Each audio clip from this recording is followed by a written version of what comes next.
Hello and welcome back to Deep Drive, our weekly podcast powered by Kotak Mahindra Prime. Now, on this week's episode, we are going to be talking about the shifting fuel preferences amongst Indian buyers. In fact, I have to say that this episode has been inspired by one of our friends on social media, and I want to flag that up.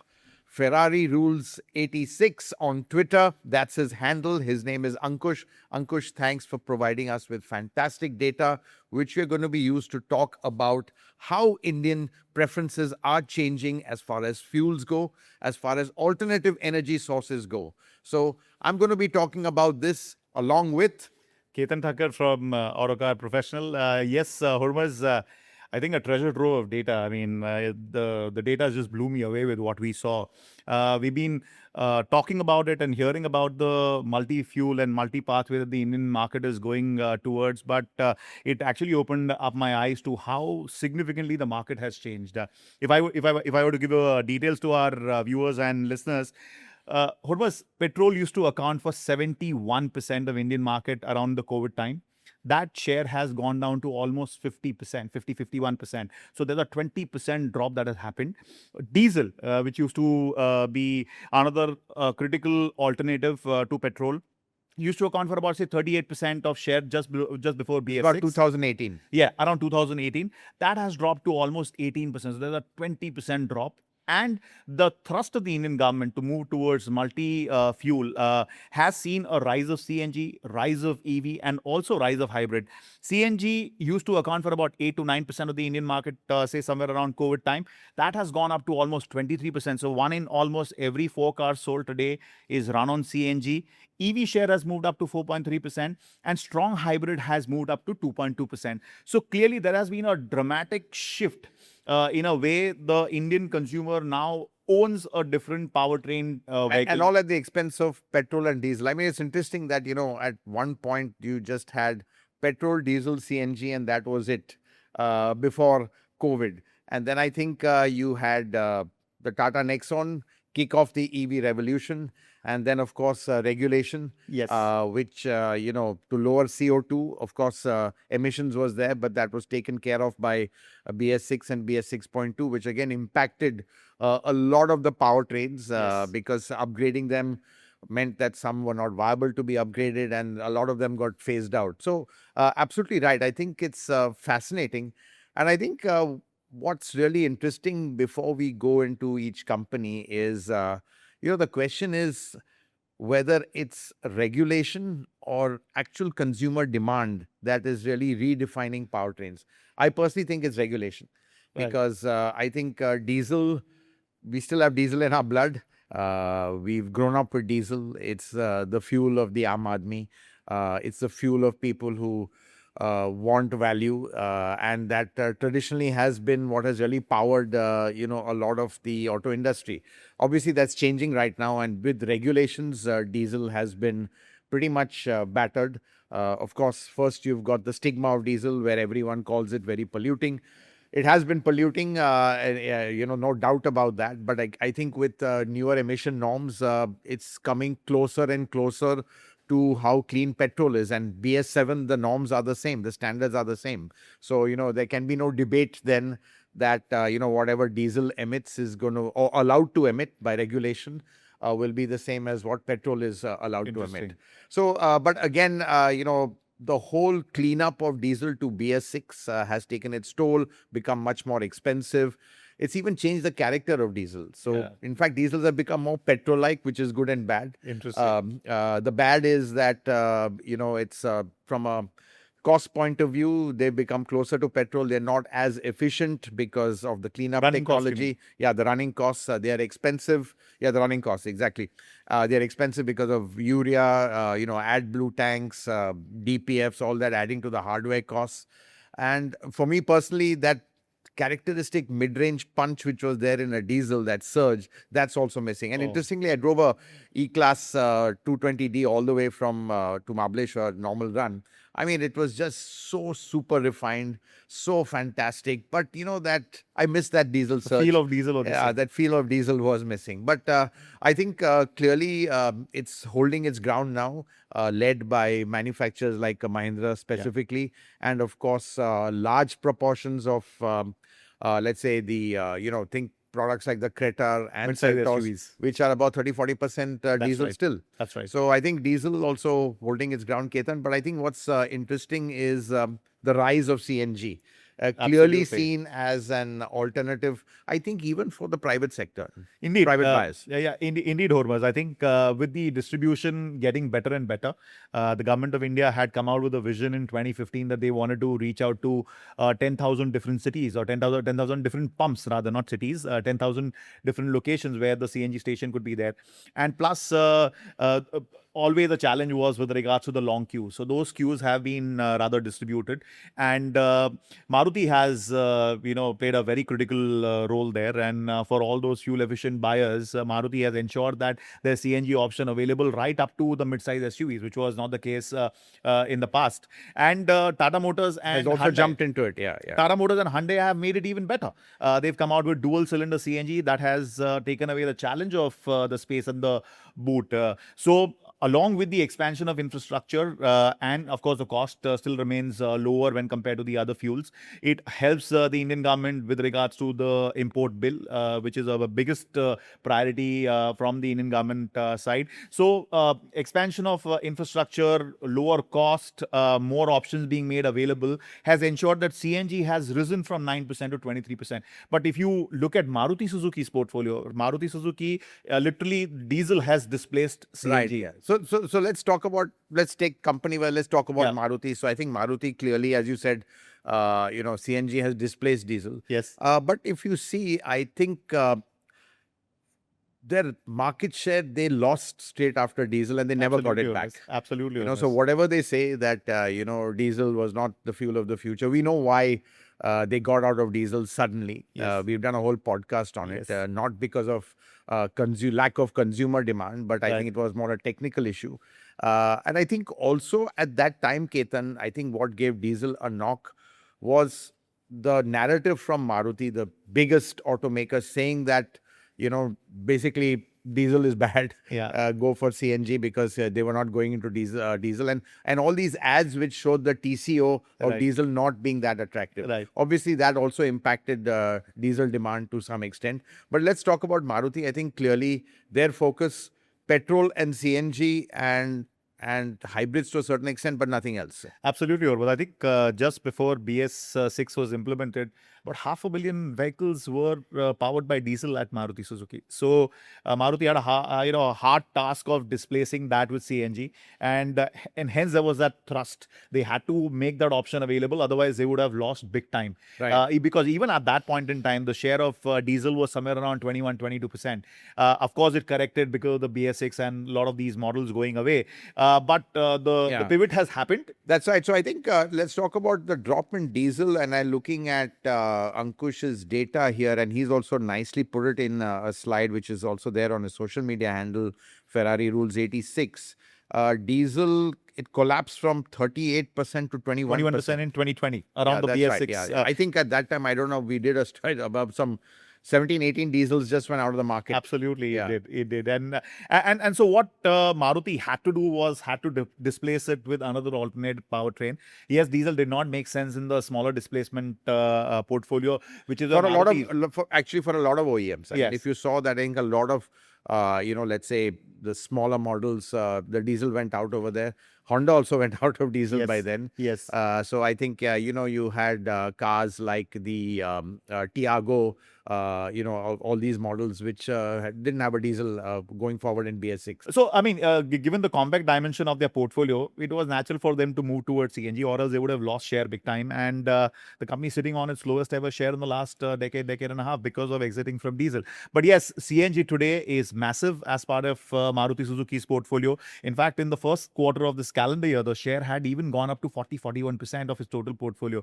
One was expecting that hybrids with Toyota's support probably will will increase significantly. With two models, still the share of hybrid, the strong hybrids in Maruti Suzuki's portfolio is less than 2%. Now, that's a surprise to me, given the fact that that hybrid is actually Toyota's hybrid. And if you look at Toyota's hybrid share, we'll talk about that later. But I mean, that's almost about 25%. So Maruti Suzuki's portfolio, about 59% is petrol, about 38% is CNG, and about 1.5% is about strong hybrid. I think it's a case of Maruti being super strong in its comfort zone, and that's where even its consumers, let's say, value the brand. They find comfort in. That is, super efficient, naturally aspirated, small displacement, petrol and CNG engines. Yes. So I think that has really been the company's strength. But that has its own challenges because it plays in a certain segment of the market which is very value conscious, and that's why cost is super critical over there, as is running cost.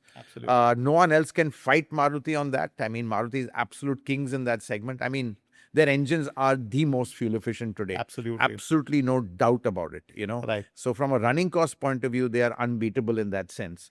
But the thing is, consumer shifting, and they aren't just looking for running costs or low running costs anymore. They're looking a lot more. They're a lot more aspirational. They want power, they want performance, they want features, all that kind of thing. So I think that is really the challenge for Maruti. But I think it's very clear that in this part of the equation, of the powertrain equation, they are absolutely unbeatable. Absolutely. I think Kitna Dete is what Maruti stood for. They actually wanted to take it to the next level with the range extender hybrid. We've spoken about it before, that they've attempted to kind of bring it into the mainstream with compact cars delivering fuel efficiency in excess of 25 to 30. But engineering challenges are there. Commercial challenges are there.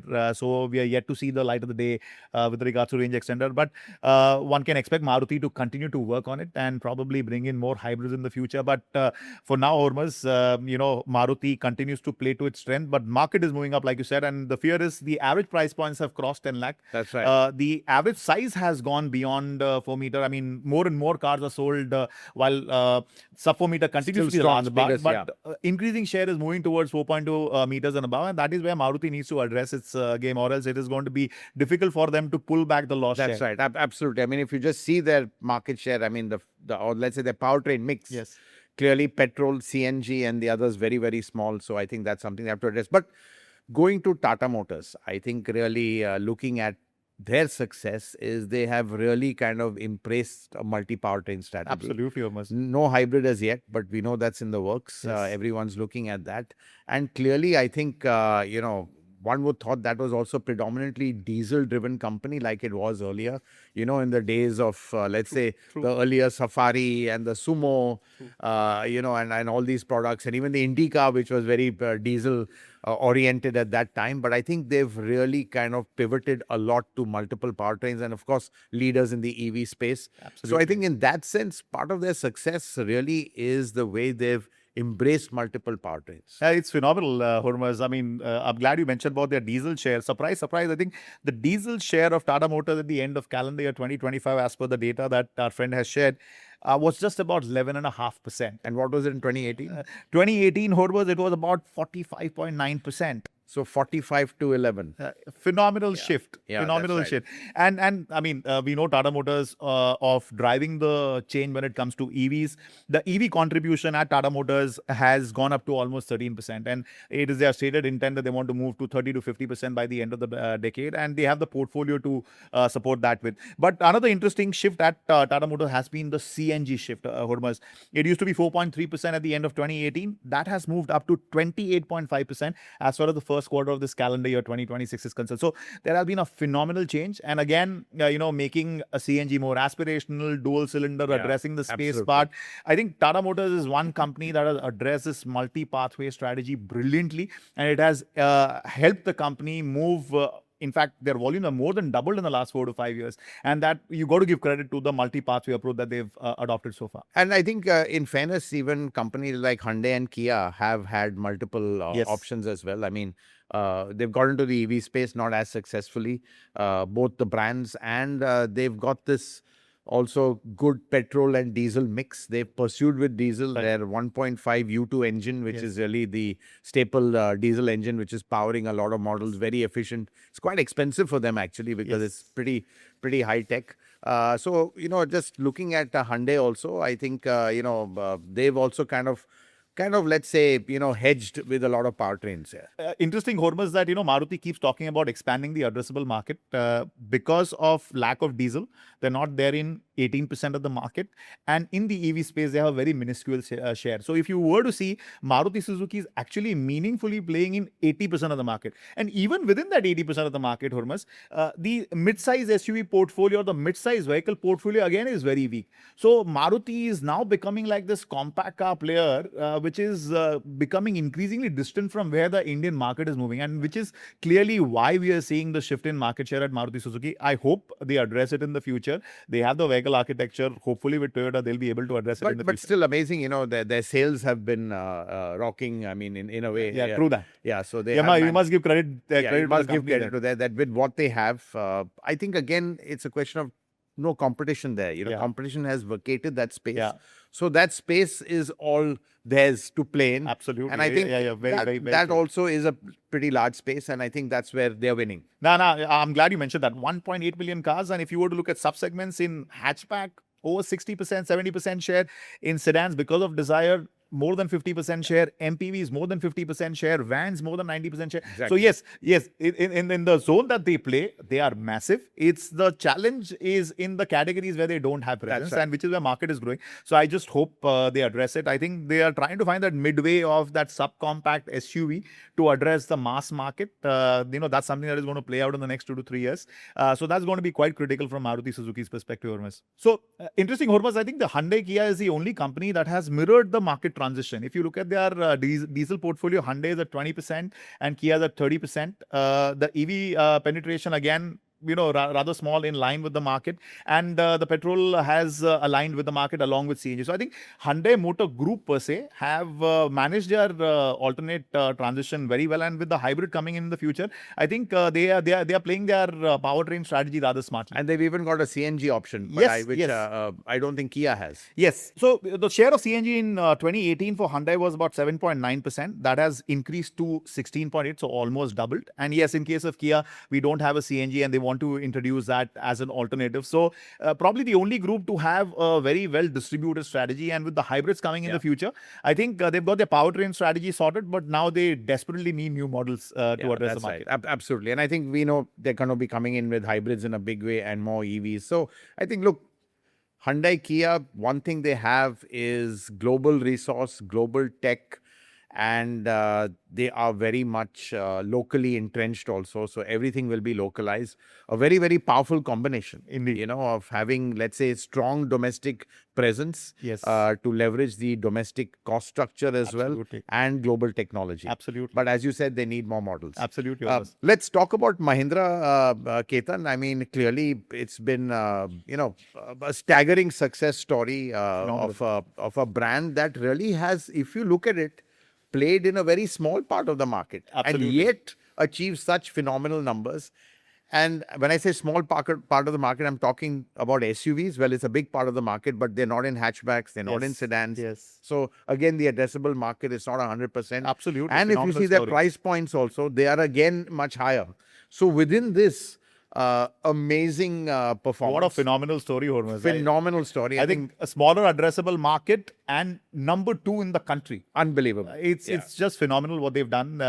But banking heavily on diesel. Yes. Which, people will say that's risky. Possibly it is. But I think the risk now is more from a CAFE standpoint than from an emission standpoint, because I think increasingly there is realization that as diesel engines get cleaner and cleaner, this whole ban on them, I think, is receding. In fact, I even hear that the 10-year and 15-year rule in NCR might be relooked, because, it would be absurd, saying that a 10-year-old BS 6.2 engine is dirty. Yeah, exactly. So, but again, talking about Mahindra, I think, very diesel focused. That's been their success. Yes. Which again, goes to the point where we do have diesel in our blood, and these cars are it's just that what we are used to. Yes, Hormazd, you're absolutely right. The share of diesel was 94% in 2018. That has come down to 77%, 76.8% in this calendar year. And they have mentioned in the past that they want to build their petrol portfolio. Yeah, I think their petrol portfolio really came in post 2020. Their whole new range of petrol engines, and again, phenomenal. I think Mahindra, to me, today makes the best engines, in the business. Their diesels and petrols, super refined.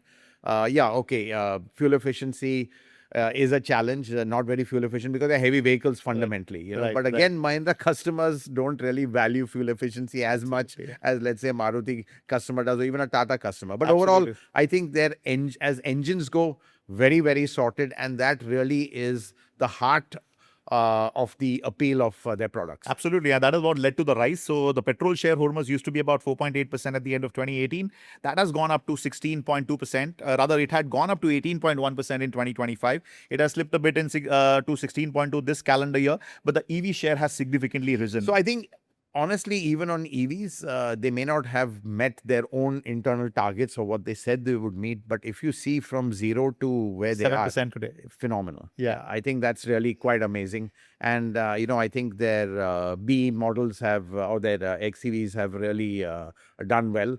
And I think now even with the 9S, obviously they're looking at increasing market share. Of course, a lot will depend on the EV market itself, but clearly, 7% is a lot, but I think they need to do more from a CAFE standpoint to offset the emissions of those big heavy diesels. Absolutely, Hormazd. I think, and the another interesting thing that also happened last year was the announcement of the flexible architecture. So Mahindra is addressing the future very well, preparing themselves for that CAFE in the future, whichever way the market moves. I think for them, hybrids is the next big thing. Very clear on this architecture. They will be doing hybrids because clearly, I think, they need to get those CO2 levels down. Absolutely. I mean, given the characteristic of how Mahindra vehicles are, they've stayed away from the CNG as a category. Amazing. No CNG also. Yeah. I mean, really, again, you talk about addressable market. Actually, they're operating in, let's say, a narrow band. In a narrow band, but doing phenomenal still number 2. Phenomenal. But interesting scoop for our audience here, Hormazd. They are working on a turbo CNG for 3XO. Right. So they want to ensure that, in some part of the market at least, where the share of CNG is high, they want to bring that in, and they don't want Nexon to have that leadership position, and they've been challenging Tata Motors big time as far as their portfolio is concerned. So I think not too late in the future, probably within a year's time, we will see a CNG coming on Mahindra's 3XO as well. So clearly, I mean, we are seeing Mahindra having a smart play, keeping all the powertrain options ready, and they introduce them as and when the market is ripe. I think a turbo CNG is looking to be a new trend, especially with the SUV players. We know Renault also doing it. Yes. Volkswagen are trying to do it, but we'll come to them later why they're struggling with that. So I think, absolutely. I think CNG can't be ignored, even with the private buyer who looks for a more fuel efficient option. Right, Hormazd. So now moving on to Toyota. Yeah, let's move on to Toyota again. Very unique company. I mean, they just follow their own path, and frankly, it's amazing that they don't look left, right, and they just do what they have to do. But I think Krista, we've talked about it being discontinued. That last reel really went viral, where we said, "Is it a big mistake?" But I think clearly, looking at their diesel share, let's see their powertrain mix, Ketan. How was it in 2018? Yeah? So 2018, petrol was about 15%. That has gone up to 40.7% in 2025. Well, that's largely because of the cross-badged Maruti products. Absolutely right. That's right, Hormazd. So strong hybrid. I think one can say that Toyota is a sole warrior there. Strong hybrid after the launch of Hyrider and Hycross has gone up to almost 27.2%, Hormazd. Wow. 1 in every 4 vehicle that Toyota sells is powered by a strong hybrid. Diesel share, Hormazd, you asked that. 84.6% was the share in 2018. That has come down to now 22.4%. And that is predominantly Innova, Krista and Fortuner. We're going to give up 22% going forward. Well, anyway, I don't know how they're going to fill that, but yeah.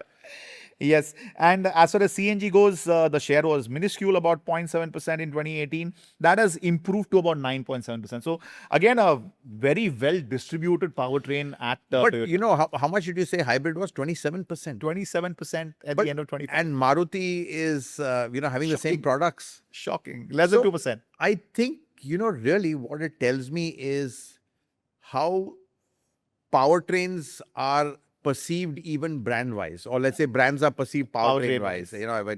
I got that, however you want to put it. Toyota, Prius, the car that made Toyota the king of hybrid, at Hybrids. least in perception. And I think that is the general perception that there is, and people relate to that. Absolutely. With Maruti, it's not high-tech hybrid. It's more the simple ICE and CNG engines which are driving growth. I mean, Victoris, for example, 40-45% is CNG. So really, it's really the brands actually that even drive the powertrain preference. Absolutely, Hormazd. And so it's really fascinating because, 2% and 27% for the same products. What does that tell you? It's phenomenal. It's really the brands that are driving powertrain preference. Absolutely. So Maruti is predominantly petrol, CNG, Mahindra's diesel, Tata Motors is growing big time with EVs, Toyota Kirloskar with strong hybrids. Another brand, Hormazd, JSW MG, going full hog. Oh my God, EVs. absolutely. I think that is probably the most, sensational pivot in the industry from, let's say, full ICE to about 70+%. 75-80% Hormazd EV. It was about 78.4% at the end of calendar year 2025. And they started with the ZS EV in 2019. The petrol share at that point in time was about 55%. That has come down to 17.6%. Diesel, it used to be about 45% in 2019. That has come down to just about 4%. And that diesel was with just one engine and a manual gearbox. Yes. I remember they didn't have an auto. An auto, I think they really made a mistake over there. They didn't kind of, let's say, develop an auto or even outsource an auto. Then, of course, they missed the bus. Because clearly an auto would have given them a lot more volumes at that time. Absolutely. So again, we've seen that JSW MG motor wants to focus on EV and the new age technology. Their next bet is going to be on the plug-in hybrids. So I think electrified powertrain is how they like to call it. That's going to be their focus on the future. Well, it shouldn't come as a surprise because clearly with SAIC, Chinese brand, which is so strong, like a lot of Chinese companies are on electrified vehicles. In China, 50% is, all electrified.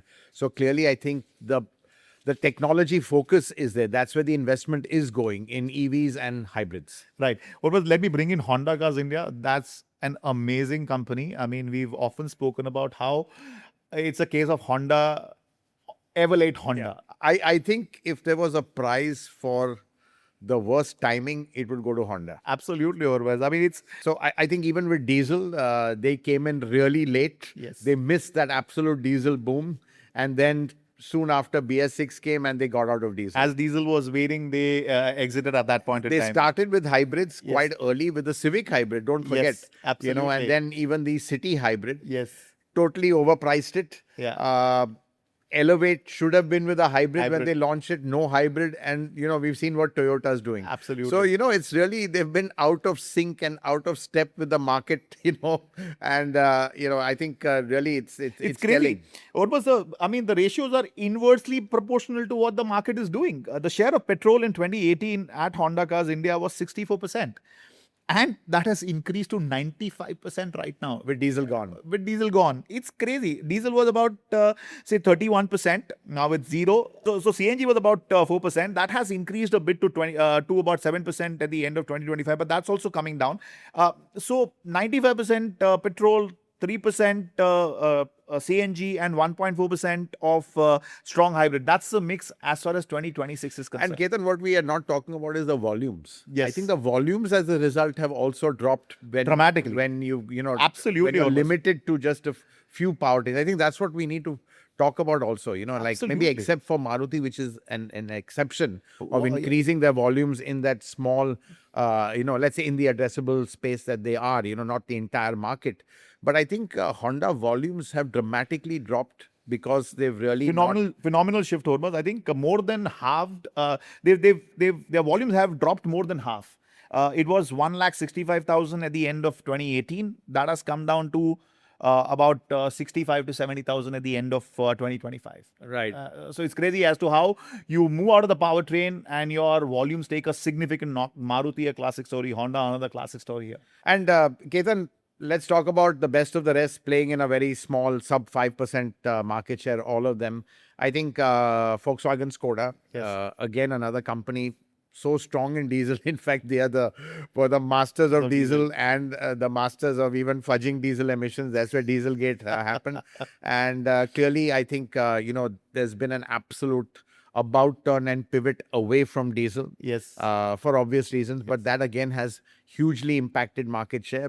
We don't have that data with us, but I think clearly we've seen that right now they are in a way vulnerable because with just two powertrains, which is two petrol engines, 1 liter and 1.5, both GDI, both expensive. The obviously again addressable market, as you say, is very limited. They're doing pretty well in that. I mean, their products are good, and we've seen even the new Kushaq and the new Taigun also, still have a lot of appeal. But a very tiny market. And here I want to talk about, I think where they missed a trick is not having a normal MPFI or an indirect injection. Right. For a couple of reasons.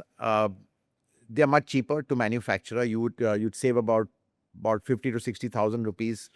Might even be up to 1 lakh to the customer after all the taxes on top of it. So I think that's one thing which they don't have in their portfolio, and that also makes going CNG a problem.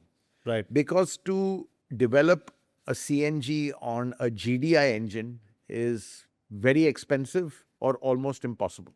I mean, what I've heard is that they've gone to Bosch, who are telling them it'll cost them around 40 million euro to develop a, let's say, GDI CNG, which actually is not done anywhere. It's so it's very, very challenging. I mean, obviously, because you've got you've got to inject that straight into the combustion chamber, the way the fuel is being injected in, and CNG being a gas, with the heat becomes a problem. And here where Renault has been a bit smart, because they are developing a non-GDI engine, a normal MPI indirect injection turbo. And for several reasons they're doing that. One is they are de-stroking it to 1.2 liters. Again, this is a bit of a scoop. They're just reducing the stroke, getting it below 1.2 liters for obvious reasons. They've got the subcompact vehicles coming out. So really the Bridger will get a 1.2 turbo petrol indirect injection, but still could develop around, I think, 120 horsepower, which is not bad. And most important, that engine can easily take CNG because you inject CNG in the intake manifold along with the fuel. Much easier to do. Fantastic. So I think Renault has been very smart using local solutions, using local engineering talent to develop this powertrain. It's something Volkswagen should have done, but they haven't done. So I think Renault that way is there. But again, Renault, the CEO made a big statement that he wants to get out of diesel. So again, we've seen the numbers of the Duster, how it was with diesel in the past. And obviously, I don't think they'll get the volumes without the diesel powertrain, but obviously they are, looking at strong hybrids as well with the horse powertrain. How effective that will be, also we'll have to see. But yeah, I think, and what's interesting is that Nissan will have to mirror this strategy of Renault, because Nissan depends on Renault for all their engineering work. So that's Nissan also, having a similar powertrain mix. Now, interesting, Hormazd. I mean, again, because of the weak powertrain portfolio, you see the weaker market share. And all these car makers have been compelled to look at alternate fuels. So alternate powertrains options, rather. So we have strong hybrid, we have CNG, we have EVs being looked at by all these vehicle makers. So, I mean, that will ensure that they'll remain at least competitive in the marketplace. Otherwise, with just, one or two powertrain option, you're as good as an existential player in the market. Same is the case with Stellantis. I think they also need to look at future powertrain in terms of diesel, hybrid and EVs. Exactly. So I think, if you see it, even Tata Motors has cleverly put a petrol into the Harrier and Safari. Yeah. It's something Stellantis should be doing with the Jeeps. Compass and Meridian. Right. Still fully diesel. I mean, it's just ridiculous. Yeah. And of course, their turbo petrol 1.2 is pretty good. But again, Stellantis has their own issues. With so low volumes. So low volumes. I just think the focus is not there. So I think that's, maybe a subject for another podcast at some later stage. And lastly, I think, let's look at the luxury cars, Ketan. I think before we wrap this up. Absolutely, Hormaz. I think diesel continues to play a very meaningful role. Let's look at numbers of Mercedes-Benz, the largest luxury car maker in terms of volumes. Diesel used to account for about 78.5% at the end of 2028. I mean, who would have thought a luxury car maker would, have diesel as, how much did you say? 78.5% in 2018. 2018. Crazy. And that has come it's down supposed to be, luxury cars are supposed to be refinement. You don't care about efficiency. Right. But this just goes to prove the point how much diesel is ingrained in our DNA. Absolutely, Hormaz. I think that number came down to still a very meaningful 40% at the end of 2025. I think it's mainly the SUVs which are largely diesel powered. Absolutely. Petrol was about 21.5%. That has moved up to about 54%. And EV share has moved up to about 6.5% for Mercedes-Benz. I think BMW has really kicked everyone in the luxury segment to really take the lead in the EV space. That's right, Hormaz. With the iX1, which I think has just blown everyone away. Absolutely. I think 1 in every 5 vehicles that they sold in 2025 was an EV.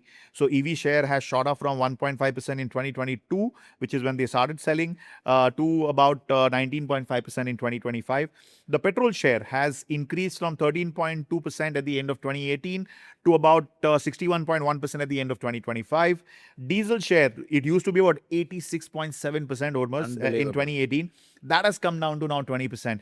In fact, the diesel share was lower than EV share at the end of calendar year 2025 as far as BMW's portfolio is concerned. Amazing. Yeah, I think they've, look, the 5 Series doesn't have a diesel. Yeah. We know they're launching the i5, right, which is a kind of a answer to not having a diesel, an electric i5, a mainstream one. Right. The i5 M60 they had, right, but I think they realized there's serious ground clearance issues with the electric sedan, so they're constantly trying to engineer it. Right. But yeah, I think they're really kind of leveraging their EV strength. Yeah, indeed. Again, another German brand, Audi, they moved from 29% petrol to 100% petrol.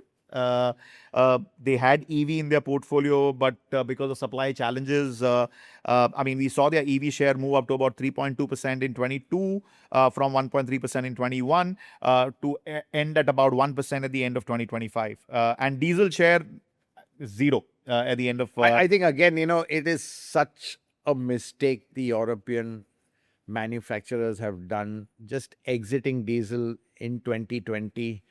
Not because the customer didn't want it, because they felt that this is not where we should be going because of Dieselgate and their own internal strategy, which they were applying in other parts of the world, and they were applying it over here. Big mistake. And again, probably the EU regulation of that hard stop towards EVs by 2035 compelled them to look at that direction. Even there is a U-turn. So they've been caught napping again because of regulation, Hormaz, like you mentioned. It is, absolutely. I think regulations have really kind of, let's say, mixed up the mix. Absolutely, Hormaz. But coming to Audi, sorry, Ketan. So you said 2018, a sizable chunk was diesel, which they've lost completely. And I think that reflects in their volumes, isn't it? Absolutely. I mean, they've slipped to number 4. Absolutely. I think at one point they were number 1. Yeah. And they slipped to number 4. Crazy. I think really a lot of missed opportunity. And I think I really feel sad for the Indian operations. Absolutely. That, strategically, headquarters has made such a boo-boo. I mean, hands are tied and they're asking them to sell. Yeah. Such a challenging ask, Hormaz. 70.8% was the share of diesel in 2018, 0 now. And that's why you've seen their volumes drop to almost 4,500, 5,000 cars at the end of 2025. Right. Moving on to another European brand before I bring in JLR. Volvo took a hard call of, shifting and pushing towards EV. So their EV share, I would like to begin with that. That was about 25% at the end of 2025, starting at 2.2% in 2022. That is when their EV journey started. But that has also kind of pulled down their addressable market because they've exited diesel diesel.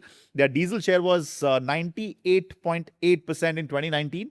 That has come down to 0. And petrol has shifted from 1.2% in 19 to about 75.5% in 2025. Amazing. So again, another classic story of exiting diesel and seeing your volume fall dramatically. Another European brand, Hormazd. Right, yeah, exactly. It's the crazy story. And finally, to JLR Hormazd, the petrol share was 14% in 2018. That has gone up to 60% in 2025. Diesel share was 86%, driven largely by Land Rovers. That has come down to about 40.3%. And EV share is as good as in existential at 0.1%. But it's but the diesel continues to remain a healthy part of the portfolio at about 40%. So again, if you have a strong diesel, you have a strong presence. That's right. But I think with JLR or LR Land Rover, I think it's just the appeal of the car and that locally produced models which have really given them that volume. Yeah, you're right. It's only LR. We don't have Jaguar as yet. Yeah, that's right. So probably in an EV avatar later. So yeah, I mean, that's the story of the luxury car market, Hormazd. We still have a meaningful share because of the SUVs and the weight that we have in the category. And we've seen the rising share of EVs as well. Right. So it's interesting, and again, ending with diesel, it's customers want them, regulations don't want them. And I think that's the tussle or the tension, which is really kind of, in a way, I think regulations are winning because they're getting more expensive. But I think overall, the focus is on lowering emissions, right? And that's a good thing, right? Lowering CO2, which is what we need to do. We've always said CO2 is public enemy number one. But I think I want to end by saying that it's been fascinating, and once again, Ankush, thank you for your data. Yes, and indeed. In fact, to all our readers, do follow him. Ferrari Rules 86 is his Twitter handle. He puts out a lot of great data on it. We also track the data he puts out. So it's been really fascinating analyzing this data for this episode. Do hope you enjoyed watching it, and see you again same time next week, Saturday, 11 o'clock. Thanks for watching.